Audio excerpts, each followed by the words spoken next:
here's what we're going to do, folks. Just to understand how an amortization schedule actually works. We all know that we can pay more anytime we want on a loan, but we don't know what happens when we do. So this is just basic information. This is not how the P.I.L.L method is implemented, but the P.I.L.L method uses this information, optimizes it, and makes sure you pay the least amount of interest that you possibly can. So we're taking a look at payment number 1, all right, where we have $550.83 going to principal, $1,020.83 going to interest. So here's what we're talking about, folks. $550 going to principal, $1,020.83 going to interest.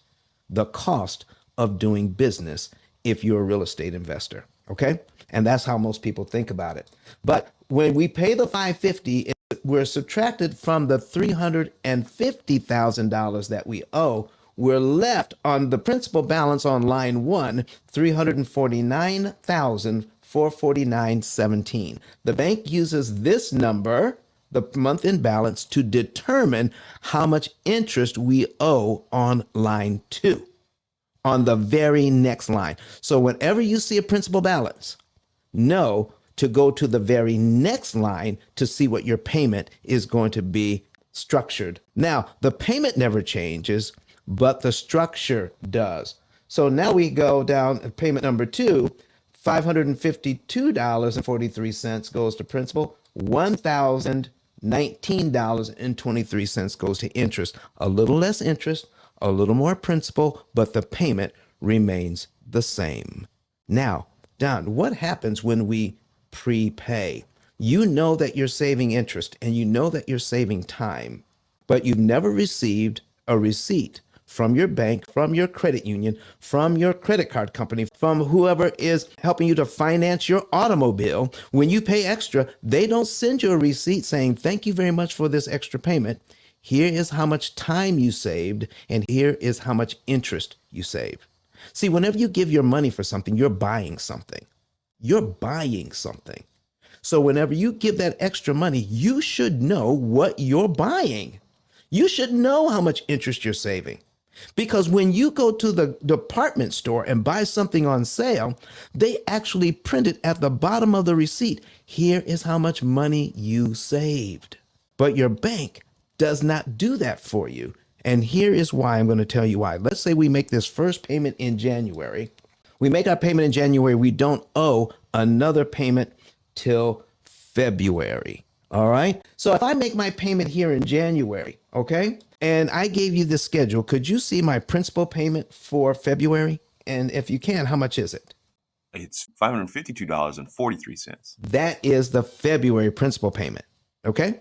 So while we're in January, waiting for February to roll around, do we have to wait till February to give the bank that $552.43? No, we don't. If we had it, could we give it to them in January as well? Absolutely. We could give it to them in January. Yep. And we did. All of that money goes to principal if we direct the bank to put that money on principal. None of that money goes to interest. So we're actually paid down to line 2 on our amortization schedule in January, where we owe $348,896.74. So if we're paid down to there in January, our new February payment is on what line of this schedule? It will be on line number 3. Exactly. So the payment for March actually moves up one. And folks, I want you to understand what just happened here. Our payment is $1,571.66 a month. But we got rid of line number 2 on our amortization schedule for only $552.43. So payment number 1 is now touching payment number 3 for a whole lot less money.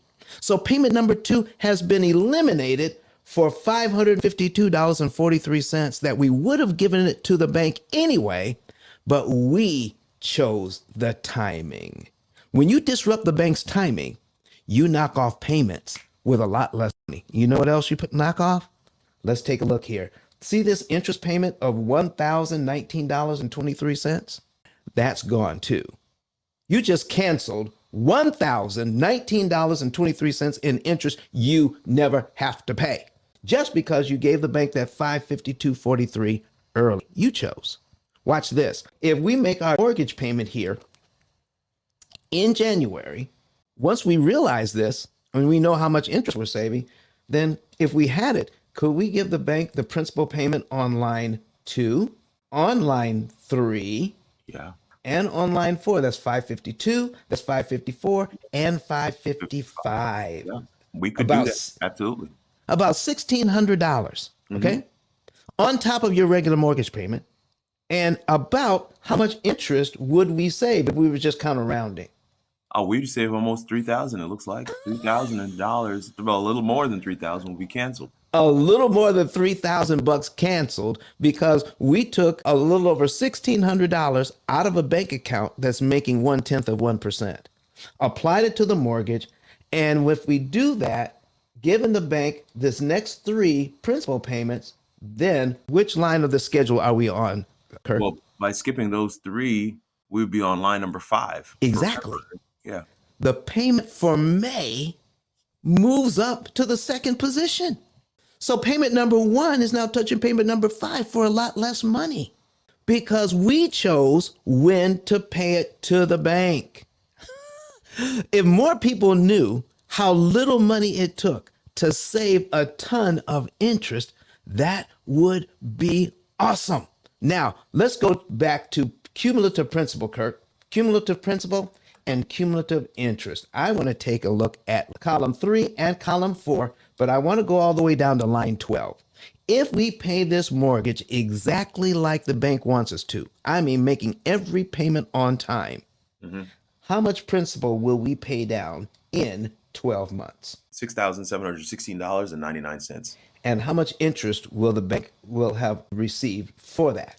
Almost double. So it's $12,142.93. So we know by the amount of money that we borrowed, we know eventually we have to give the bank $6,716.99, correct? That is correct.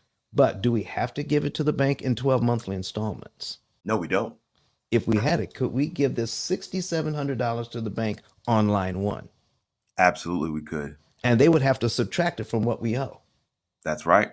You know what? It would come to exactly $343,283 and a penny.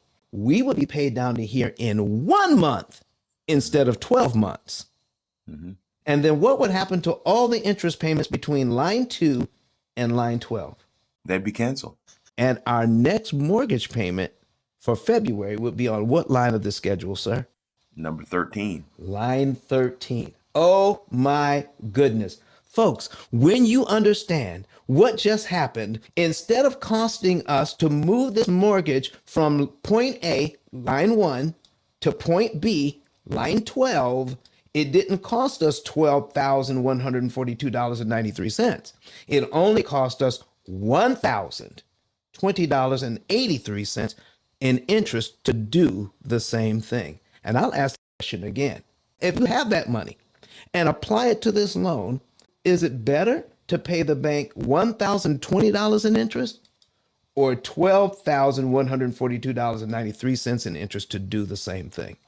Oh my goodness. And for real estate investors, I need you to do one more little bit of math. Okay, one more little bit of math. If you add the $6,700 and the 12,100, you're talking about almost $19,000 paid out. Okay, that's rents you're receiving. Okay, that's $19,000 paid out, even though your properties are cash flowing. Okay, $19,000 paid out to get $6,700 worth of principal pay down or potential equity. Now that you know, you could leverage some monies that may be sitting on the sidelines. I'm not talking about monies that you intend to invest later. I'm talking about some monies that were sitting on the sideline.